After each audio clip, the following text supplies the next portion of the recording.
is physical wealth. Hello, hello, hello. Good evening, everybody. It is Monday night.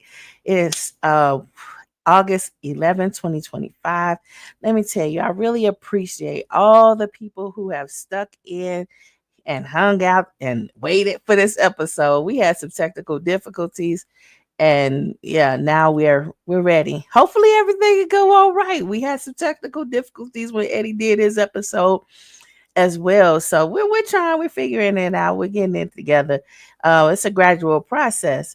But anyway, I want to show appreciation for all the viewers who have been with us and all the new viewers.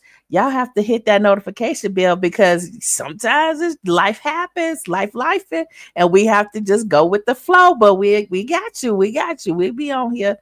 So ring the notification bell. So don't just like, subscribe, and share. You got to ring the notification bell so you will know when we're on. It's a live stream and it's interactive because we like to try to get involved because it's not just about, our perspective. It's about interacting. And in my program with Adroit Living, I try to get the interaction going because it helps to improve mental health and well-being, especially when you're able to just talk about it, vent it out. So the intent of my show, Adroit Living, is we address things in a holistic way that helps to improve mental health in every aspect, mentally, physically, emotionally, etc. Okay, just your whole body, your mind, body, and soul. So tune in and stick it out because I might not be saying what you think I'm saying. A lot of times with the way the things are going in life, we project and we jump to conclusions because we're having this mental health battle. And it's like, I know what you're getting ready to say. You don't know what I'm getting ready to say. It look like I'm going down that path. I'm not going down that path. So you have to stick it out and see what I'm saying. And a lot of times rewind and watch 3 times with a different perspective because, yeah, mental health is blocking perception in a lot of cases. So tune in and try it. Okay, so now that I've said that, today's topic is about a lot of the things that we're seeing trending now. And I love the fact, I'm grateful for the fact that mental health is now a trending hot topic because people are now starting to understand my motto, mental health is physical wealth. We're starting to make the positive, strong correlation to the facts that mental health plays a key role in gaining wealth and the ability to gain wealth. So that's why it's important. Today's topic is acknowledging that there's an increase of cases of mental health problems. And a lot of people are like, well, what's really going on? So now that I've influenced the perspective of, does mental health have any kind of impact on the ability to gain wealth? And I proved it does. Now it's ready. Everybody's ready for the influence of the next step. And yes, there's a process like awareness, accountability, and finally, profitable outcomes. So, yeah, stay tuned. I'm going to talk about the reasons why it's an increase in mental health problems. But a lot of times it's because people are playing the game not legal. It's not illegal, but it's immoral. And then there's the changing of definitions like legal and illegal, right and wrong. And it's like that tug of war that's happening on a grander scale. And then there's the changing of consequences of known criminal acts that's leading to an unpredictable expectation due to unpredictable acceptable behaviors. We don't know what the acceptable behaviors are anymore because you keep changing what's right, what's wrong, what's illegal, what's legal. Everything keeps changing, and that instability is causing a great deal of increase in mental health problems. I mean, it sounds logical, right? right? If you don't have a stable foundation and you're basing that foundation on whether you're sane or not sane, then it's clear that when you don't have that stable foundation, then you're gonna say, well, am I sane? Am I insane? Am I having mental problems or not having mental problems? So yeah, it's natural cause and effect. A lot of it is also, we question, well, why are these cases of why do we have increased cases of mental health? Because it's questionable who can do whatever without consequences. You're doing whatever you want without consequences, then there's going to be increased cases of mental health problems because nobody can define what's right, what's wrong, who's going to get away with whatever. And then there's no basic foundation for, okay, this is something that you can get away with, and you're trying to behave in a group think mentality, so you're behaving according to what you think that the group is accepting, and then turn around to justify that the group isn't accepting that because you can't do it, you can't get away with it without consequences. So then your mental health is like, well, if I'm not getting away with it, then why is that person getting away with it? So you condition people to have this group think mentality, and then you tell them suddenly, okay, have group mentality, but understand I'm going to get away with things that you will never be able to get away with. But keep having that group think mentality, and that's why we're having so many increased cases of mental health problems, and the mental health globally is on a great decline because people are wavering in the definitions of things. For example, a good example actually is when you see the lives of pedophiles. Pedophiles believe they have no consequences. No one will ever know what happened. No one will care, and it's your fault. And other redirections and misdirections, which make that mental health of the victim teeter like that. There's no The reason why that's a great example is because those are the people who are such predators, ill irresponsible, immoral predators that have no true logical basis that's stable. There's no stable foundation. And those are the people who trespass in such a way they're never admitted back into society again because of the immoral behaviors and justifications for those immoral acts. But let me pause for a moment and address, the victims of pedophiles. It's not your fault. Whatever happened to you in your childhood, you healed from it, because what happened in your childhood happened to you, not because of you. And a lot of people I'm seeing on social media, they're sharing their lived experiences, and they're sharing that they had these kinds of situations. And even in your sharing, you're showing that you are healed because you can talk about it. You heal because you live through it, and you're trying to grow beyond it. Just because you can see a scar doesn't mean you're not healed from it.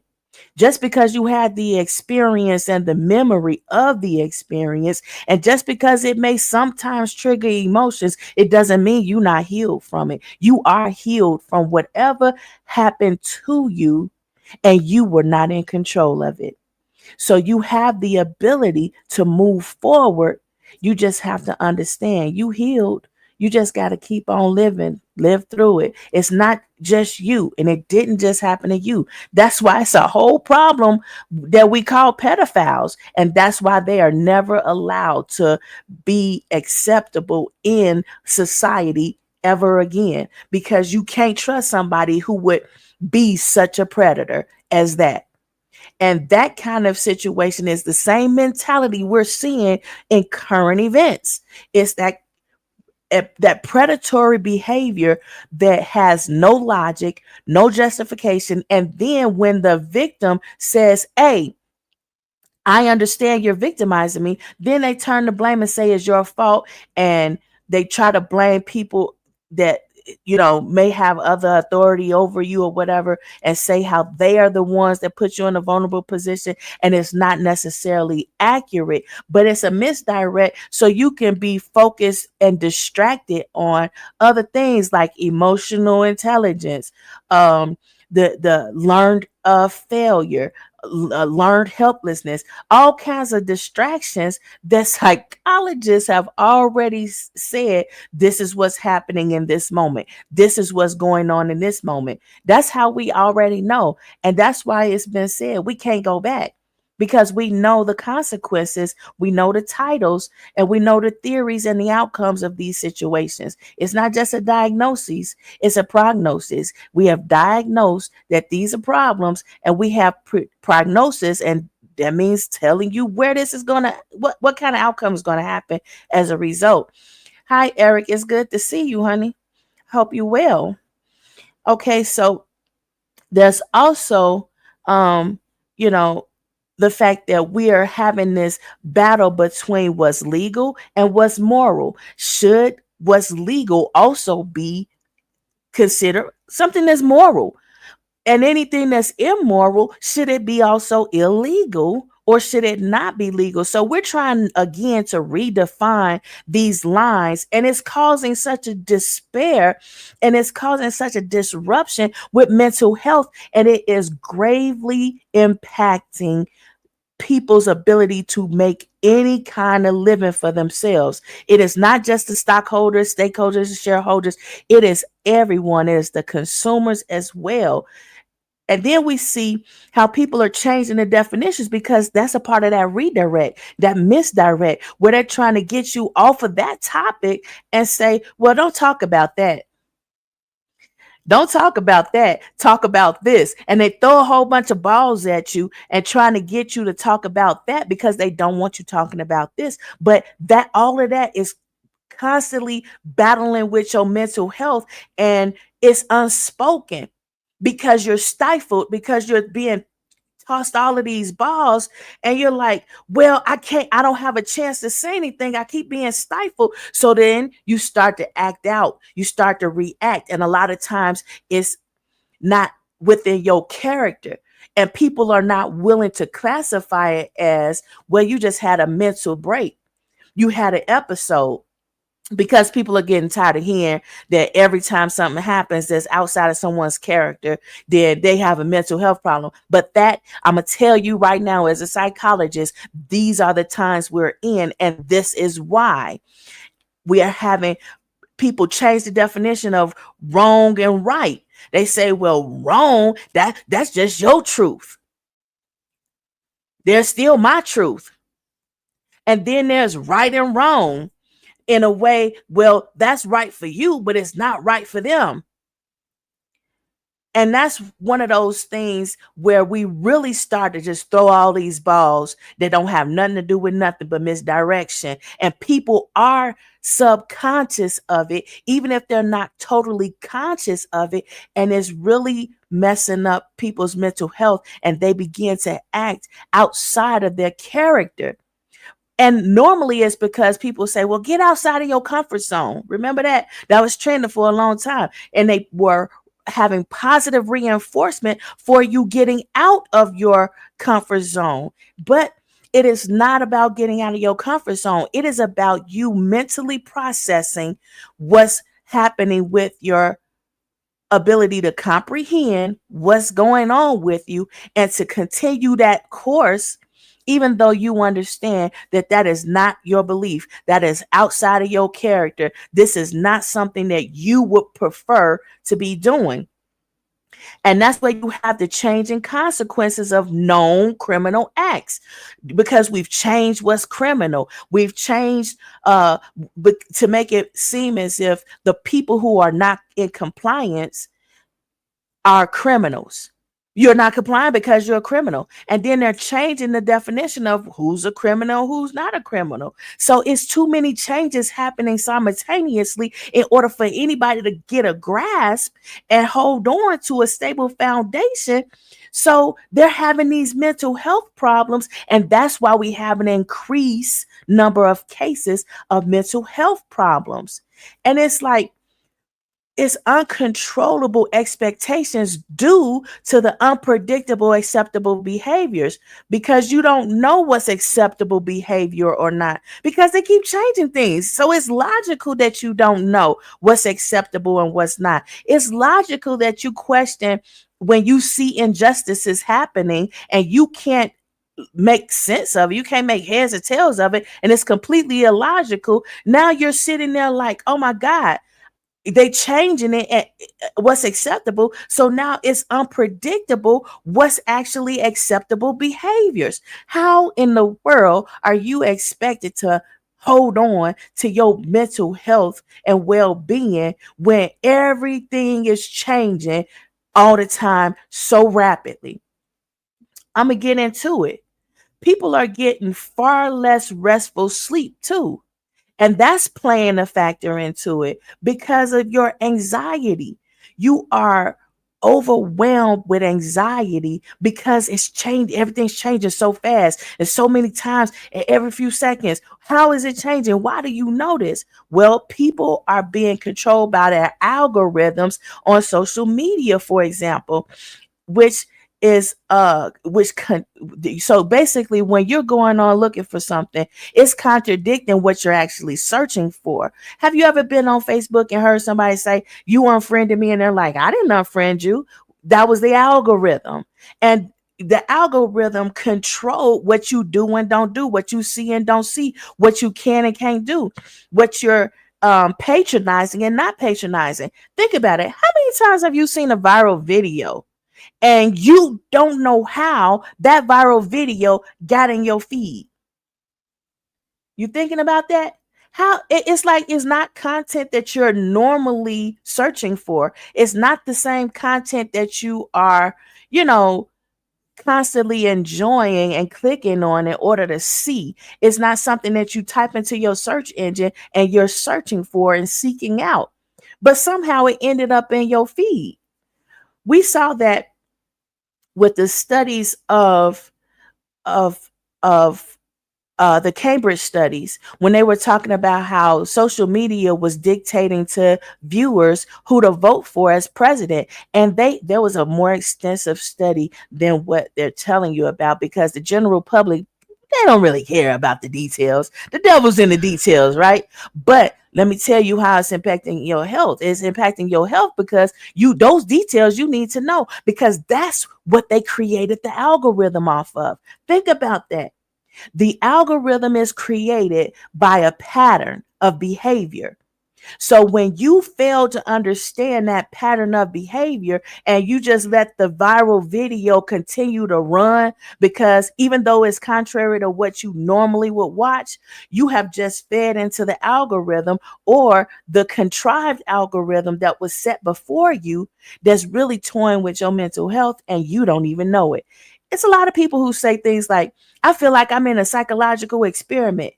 And then they have all these conspiracy theories, which have bits and pieces of facts attached to it, but they go way overboard and exaggerate.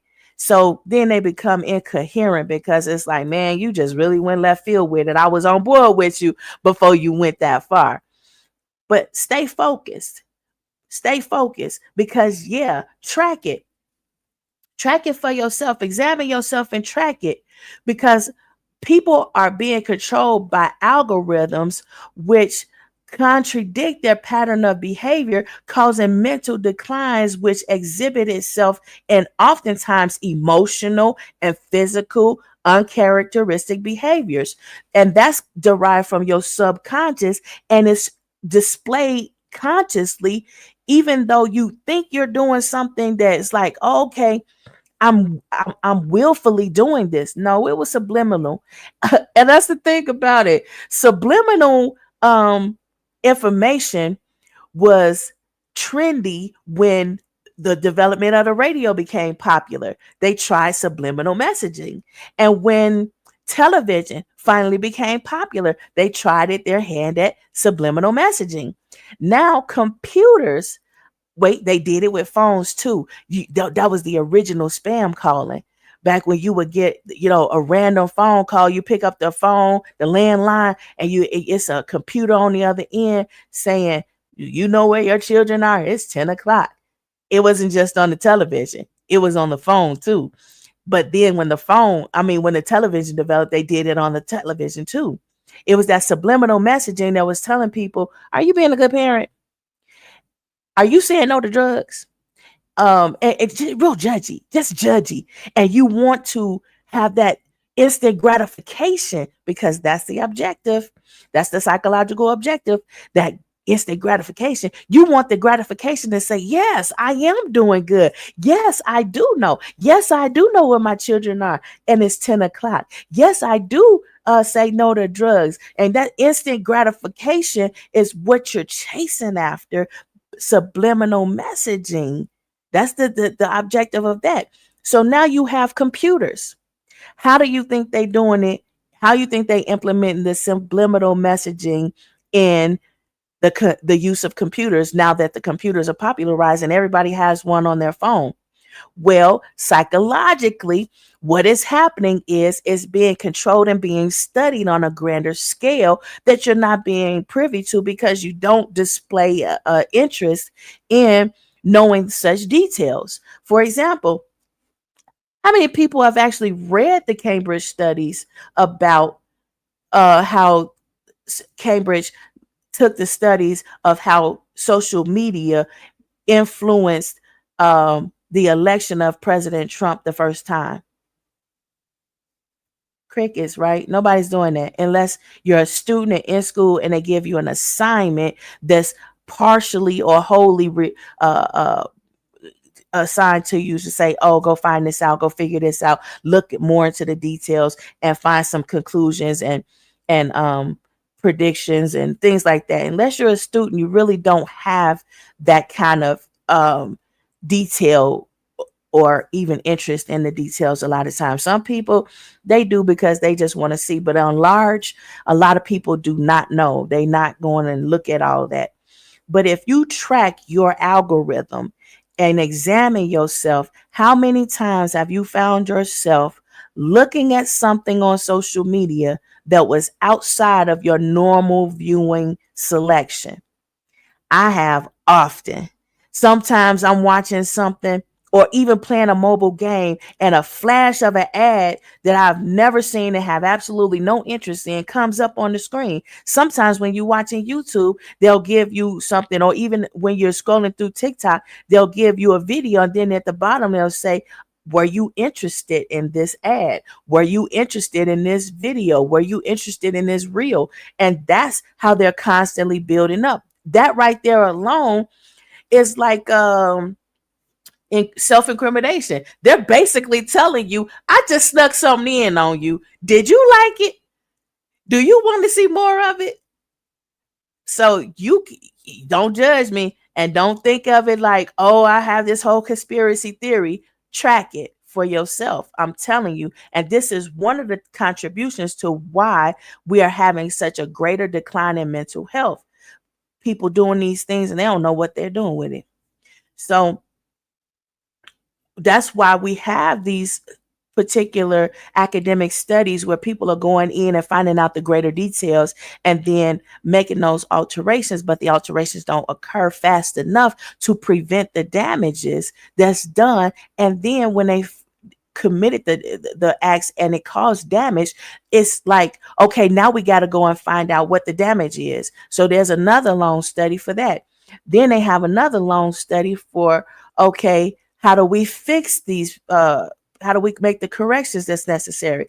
So the desirable improvements that we want to see, which lead to advancements, are extremely slow, even though we have this really high-paced method of tracking things and getting information and seeing these things happen in real time.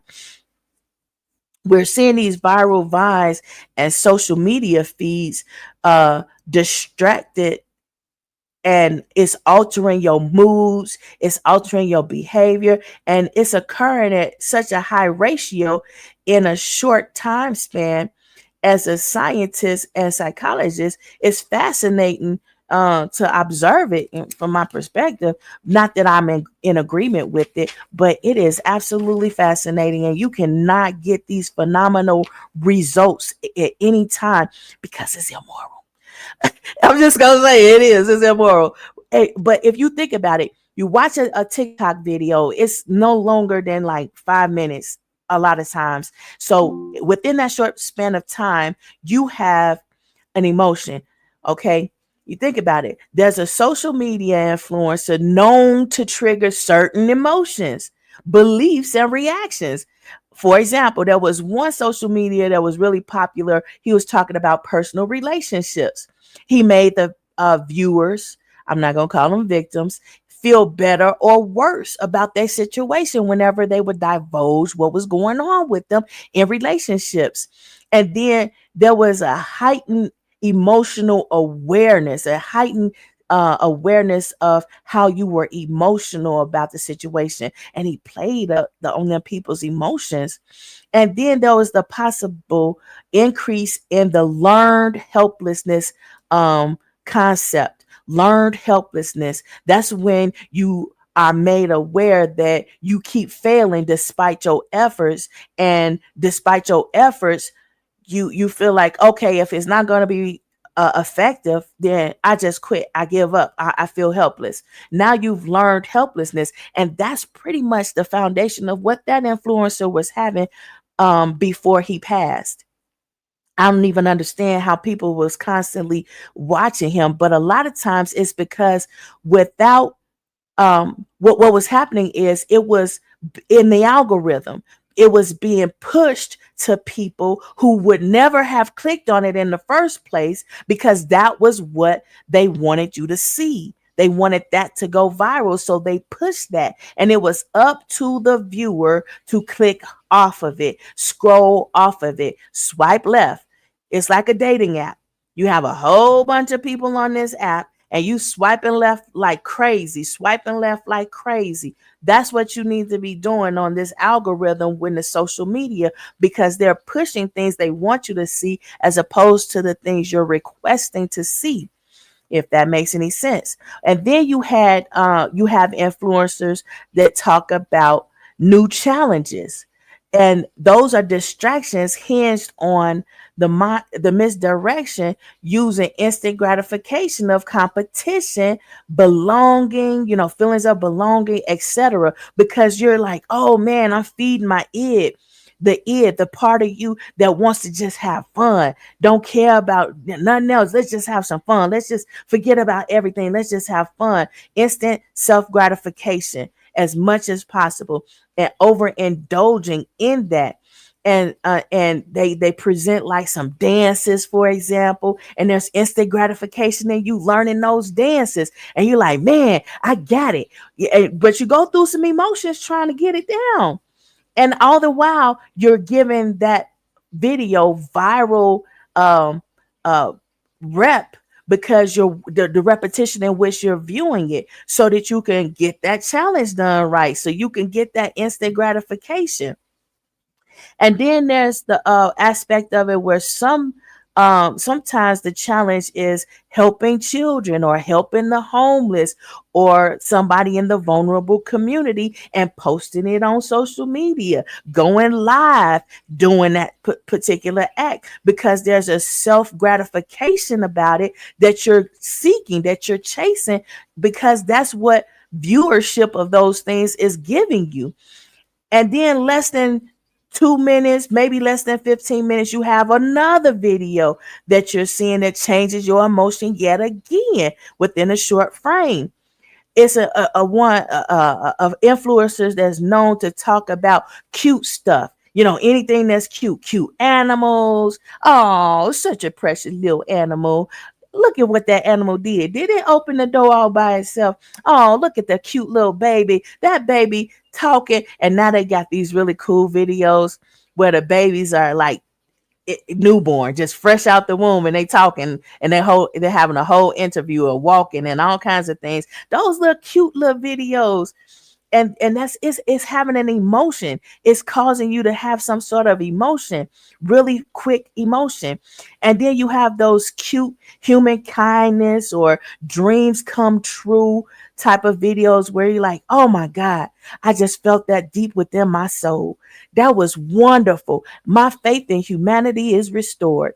And all of that took place in an extremely small span of time, less than 20 minutes. Psychologists call this a problem. They call these things a situation. It's a diagnosis and a prognosis for these things. And then you have yet another video that's going to change your emotion again. One influencer that's known for talks of worrying. They worrying, and it's like you just had all these other emotions from all these other influencers, and here is another video they trying to push, and this video is the algorithm trying to push a worry on you, on the viewer, and you don't know, you didn't even understand. But in that video you see violence, you're seeing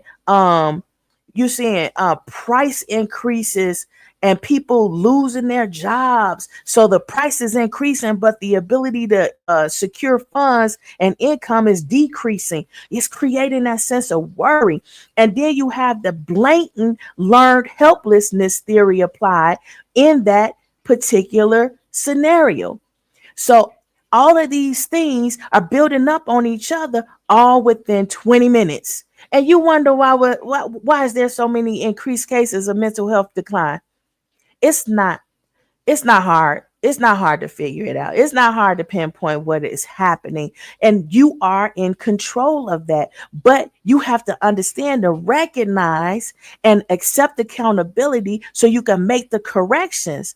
You can't do it outside of that because you have no idea what's happening. You only know what somebody else is telling you is happening. You're only accepting what everybody in the group is thinking and feeling. But you're starting to also see the people are saying things like, I'm just saying what everybody thinking, and nobody was thinking that, but they saying that to excuse the fact that they're saying something rude and want to justify it with group think mentality, group think behavior, and it's not a part of the group. So the people who are not in agreement with that, they leave, they migrate. They like, okay, you gonna stay right there by yourself. And if that person decides to come with them, they try to tell that person why you're not welcome in a subtle way, mind you. And if they have to get aggressive with it, then they address the problem. And a lot of times people don't want to address the problem because they understand that the person is cognitive of what they're doing wrong. And they know we're not in agreement. And that's why we're leaving from you. And they trying to force themselves on you by following you.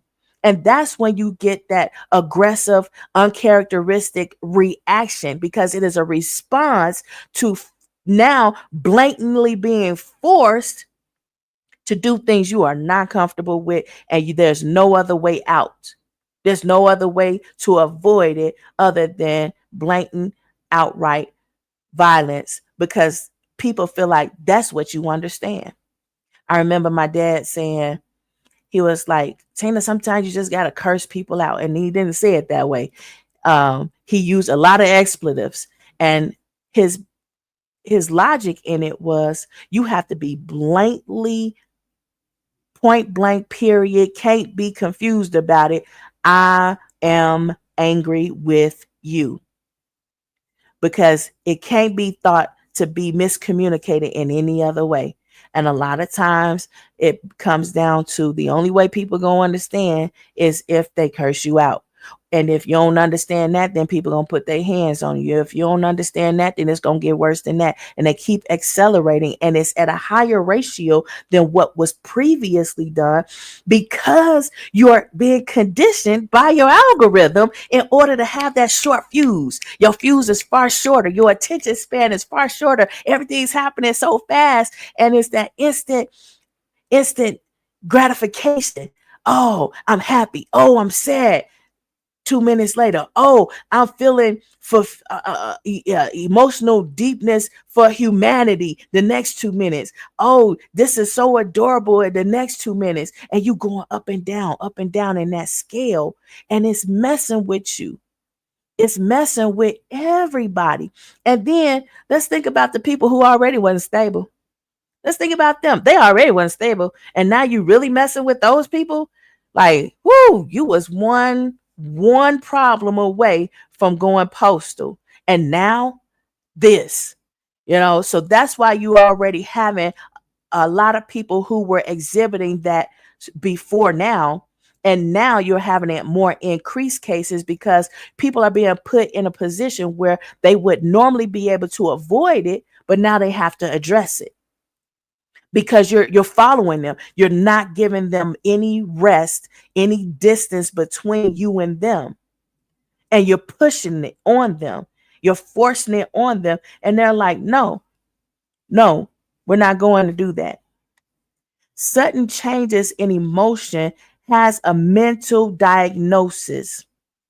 Sudden altered uncharacteristic behavior has a mental diagnosis. Highly influenced or extremely susceptible to suggestion, that has a mental diagnosis. Lowered self-accountability, that has a mental diagnosis. And a lot of times these diagnoses are linked to one another because if you have one, you have the other. And they have a medicine for that. I'm just saying. It's like, why is there so much discussion about mental health? Because mental health is physical wealth and people must guard what they see. They got to guard what they are saying. They have to guard what they're doing instead of being controlled and manipulated and then sitting there confused. Whether you conscious of it or subconsciously doing these things, examine yourself so you be more aware and able to help control yourself. I'm going to offer free advice. Yeah, I'm starting to do that now because it's necessary. It's necessary. I can't wait for you to pay me for it. But there is a way that you can help to fund, the pay, and help out a bit if you want to. I'll put that on there so you can see it. So you can patronize and help show financial interest in having this free advice by helping a sister out. Not just like, share, subscribe, but click the notification button and feel free to say your piece in the comments. Talk about it. I'm not gonna come at you. I'm not gonna hold you. I'm not gonna come for you, but we could talk about it. But you can also patronize using this link at the bottom of the screen. But the free advice, what can you do right now to help self-soothe, to help control what you're currently not able to control, what you're subconsciously not even consciously aware of? What how can you make some corrections? Here's just some free advice, some suggestions.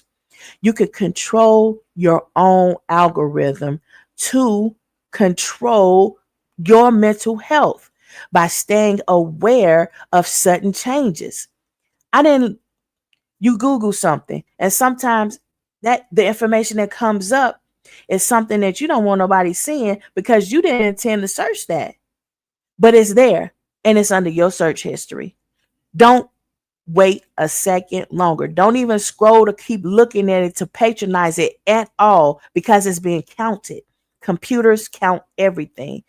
Quickly recognize this is not what you were looking for and scroll on. Resubmit the search in the search engine.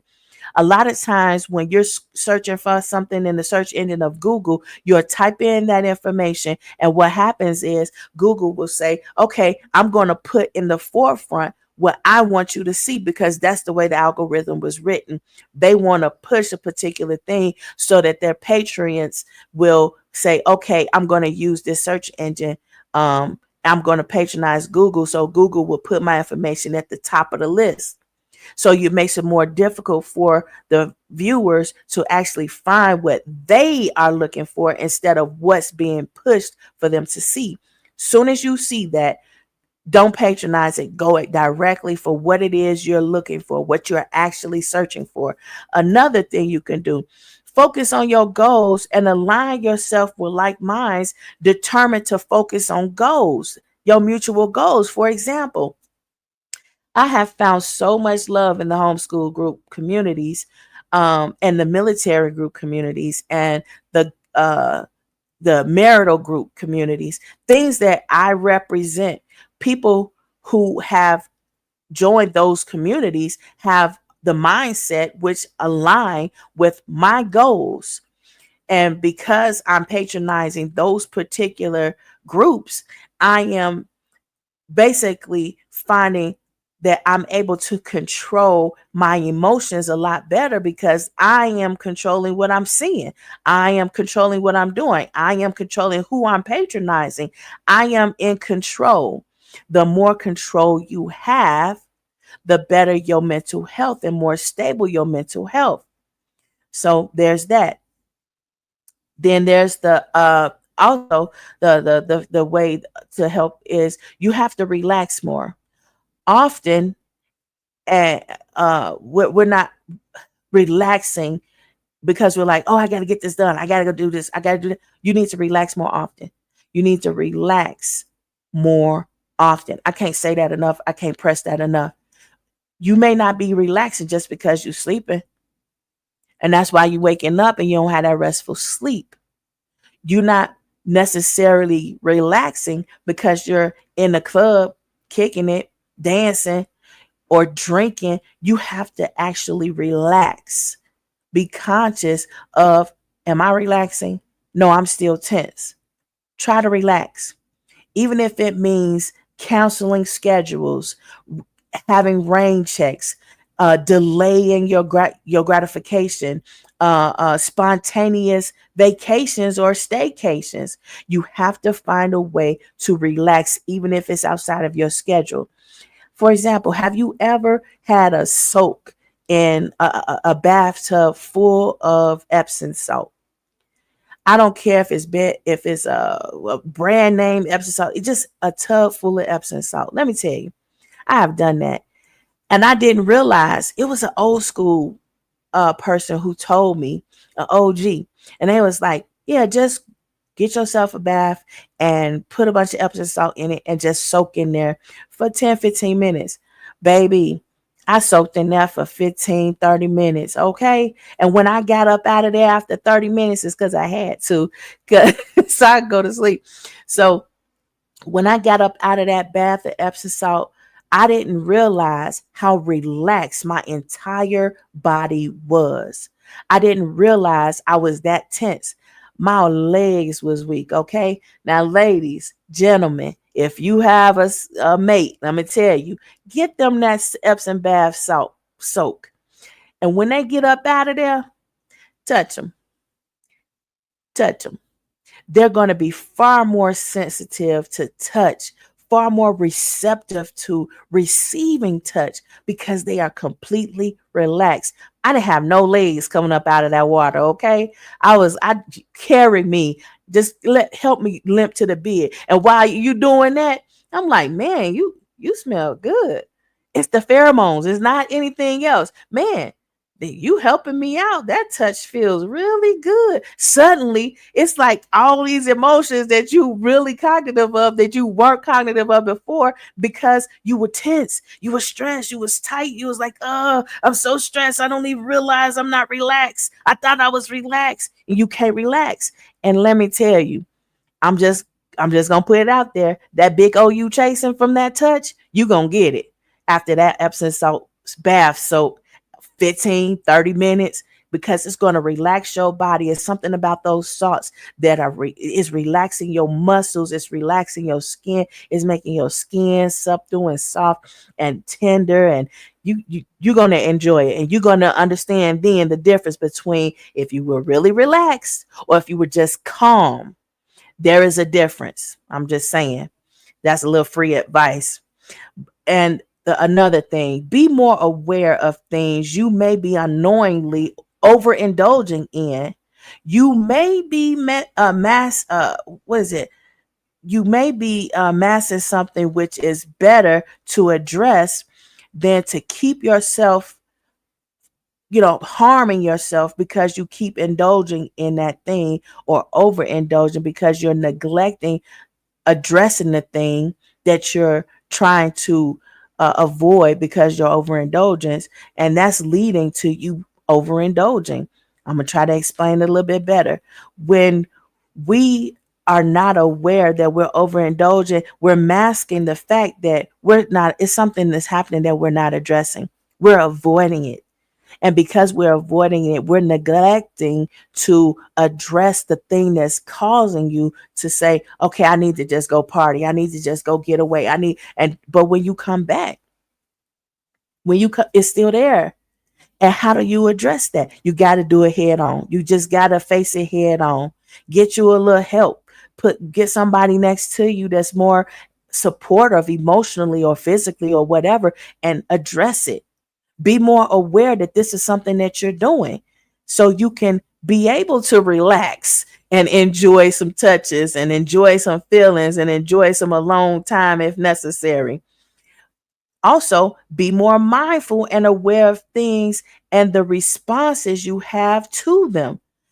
Mindfulness can be a little like inner self-talk, um, heart talk, like you talking from your heart, you praying from your heart, you having this a long time mentally, where you thinking and nobody else can hear you, even if you're in a room full of people, but you having these thoughts and you like, man, I sure am feeling down right now. And then suddenly somebody come up to you, pat you on the back and say, hey, you know what?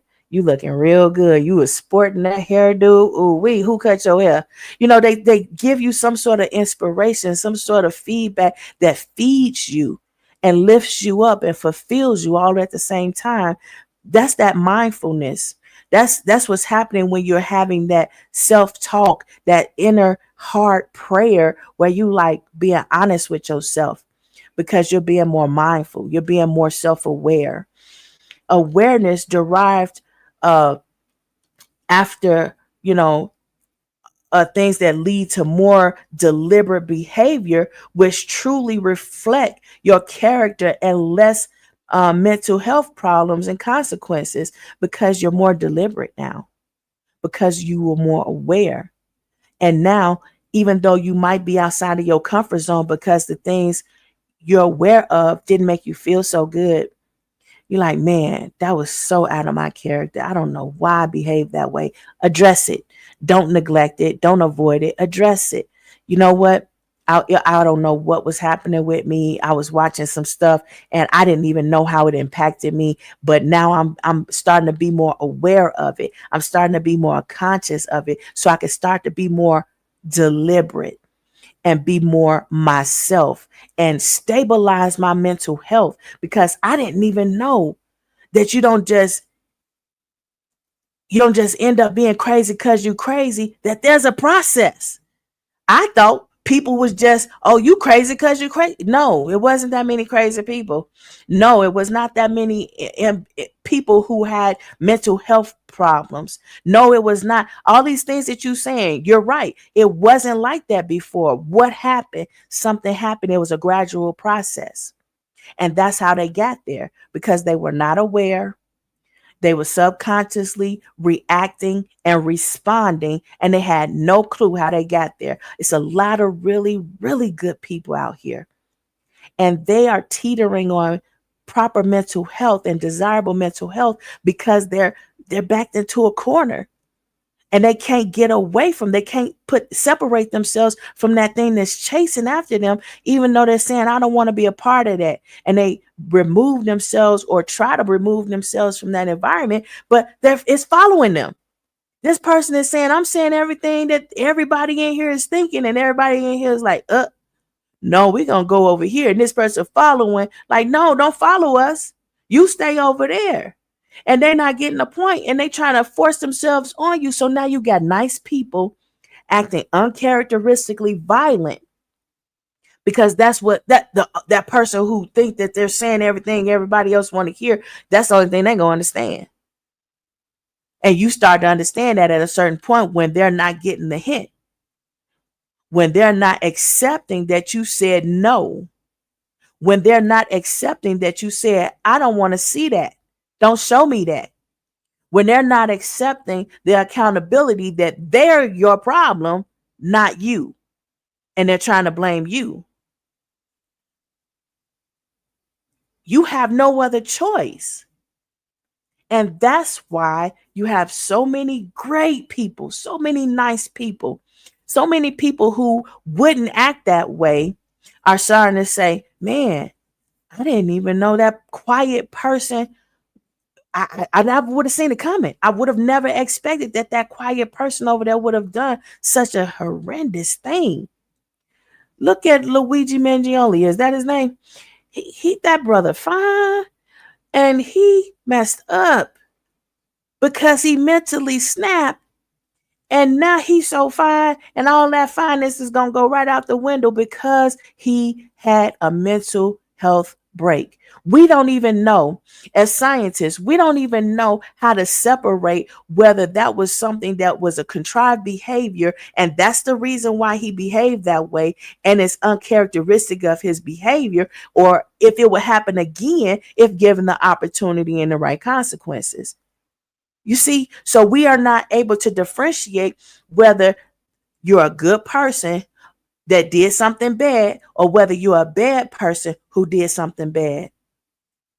And because of that, everybody gets grouped in the same category, even though we all understand that it is these times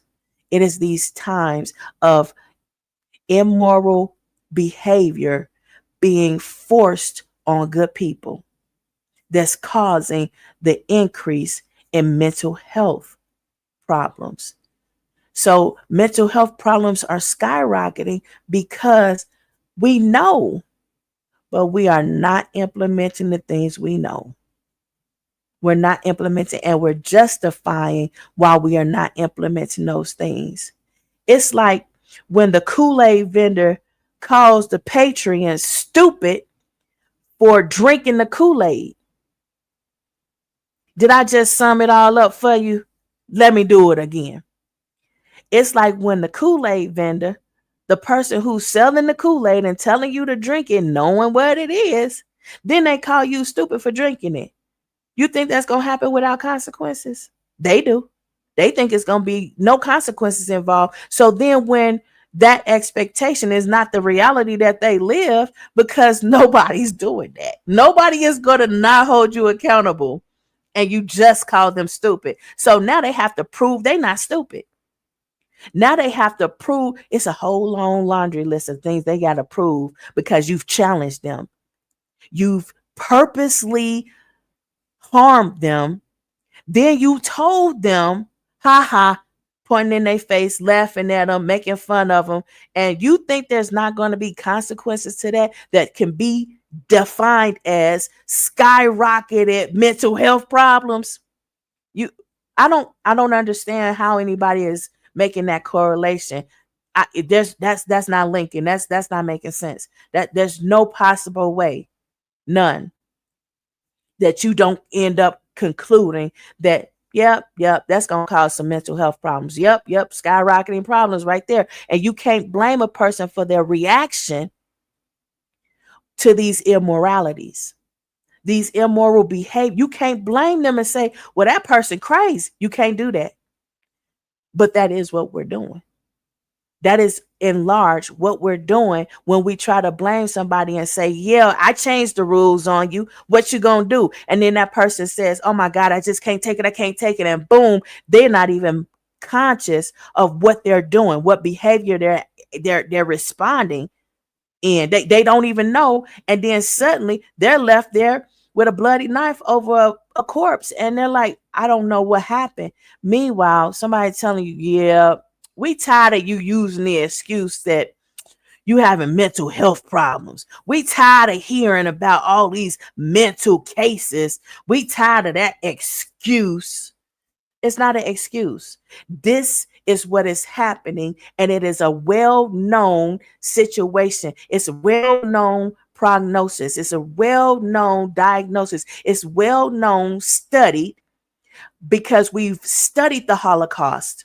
We have studied American slavery. We have studied all these things, and they were in the details of those studies that people don't want to read about because it makes you emotional. But you will watch social media videos, viral videos, you letting the algorithm push those on you that's invoking those same feelings, and you justifying that. No, what you just did was justify being controlled, but then you mad when those people who control you tell you out of order, even though it was unpredictable because they keep changing the definitions of what's acceptable and not acceptable. You did it to yourself. It's self-harm because you gradually did it and justified it. And now that you being conscious of it, you like, no. We need to make somebody accountable to. We need to hold somebody to the fire for this. We are not accountable for this. This is happening to us, not because of us. See what I said? Rewind. What did I say? You are the things that's happening to you is not your fault because it's not happening because of you. But as an adult, as the author of the things that we're watching on social media, we can swipe and keep swiping or even shut it off. Shut it off. Don't give it no views. Just like you did the television. Once social media became known that this is how we're sharing our lived experience, which is the real story, as opposed to the twisted narrative that the television is trying to push on the viewers. See, you see it? Are you following me now?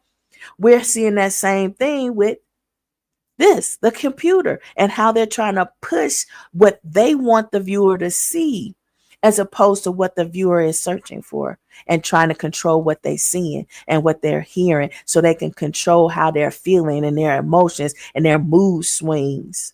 You see what I'm telling you? I know it's difficult. Rewatch the video as many times as you need to. And if this is a short, go back, watch the video in its entirety. Watch it at least 3 times, each time with a different mindset, because you're being put in a situation where you're conditioned to have different mindsets. So watch the video at least 3 times, each time having a different mindset. Clear your mind. Think about it. Think about what you're seeing. Think about what you're viewing. And if you don't believe what I'm saying, and then you come around and you like, man, I need something more tangible to help me out. What can I do? And then 2, if you do find and you see, well, wow, she was right. What do I do now? There's something you can read. It's more tangible. It's called Generational Wealth, Information Asymmetry, and Your Success. Mental health is physical wealth. I can prove it to you by showing it to you better than I can prove it to you by telling you. Now, if you've watched this video, share it with someone. Share it with someone. Even if it was a short, share it with someone, because they need it needs to click with them so they can start to improve their own mental health, get a little bit more stable so they can find more alignment with their life. And it's going to feed them. Watch the last video I showed you, or that I did. Watch that last video where I'm trying to show you and help you to understand how when you feed someone unconditionally, right? Because you're this is what's innate in you to do, and this is how you feel better about yourself, and you use your talents even though you're not necessarily being compensated properly for it. But when you feed in the people, you're getting fed back in a phenomenal way.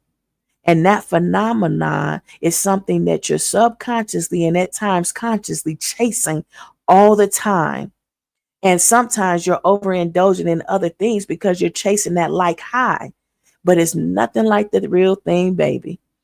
I'm just saying it's the way it is for a reason. And with that reason is purpose. And when you are practicing in your purpose, it's going to feed you even more. Now, I understand we didn't have a whole lot of comments, but you have to realize when you comment, I can dig a little deeper, especially if I can get the sense that you're understanding or you're not understanding. So remember, this is an episode that I do live so that the people can comment. So you can either one, get more information, get more detail, have the clarity that you need for the enlightenment that you want, so you can make the advancements that you are uniquely designed to do. Binge watch my episodes. See what you get. See what you're getting. And try to think about it. Don't fight it. I'm not judging. Don't judge. Don't say I'm judging. I'm trying to show you something. Relax. Think about it. Examine yourself. Help yourself. And by helping yourself, sometimes it means asking somebody who is capable of helping you, asking them for help. And if you come on in the comments, I might be able to help you. I just say something. You got to ask. You got to say something. But just remember my slogan. Mental health is physical wealth. And I really appreciate everybody who is starting to see that and starting to show that on their own platforms, in their workforces, in their schools and institutions. I see you. I see you. It comes across in some kind of way, but I see it. I don't get a chance to overindulge in it. I don't get a chance to comment on it, but I do see it sometimes because I'm human and I'm on social media just like everybody else, scrolling, swiping, flipping, and going to see the next video. I'm seeing it. I'm seeing it, and I really appreciate it. One love.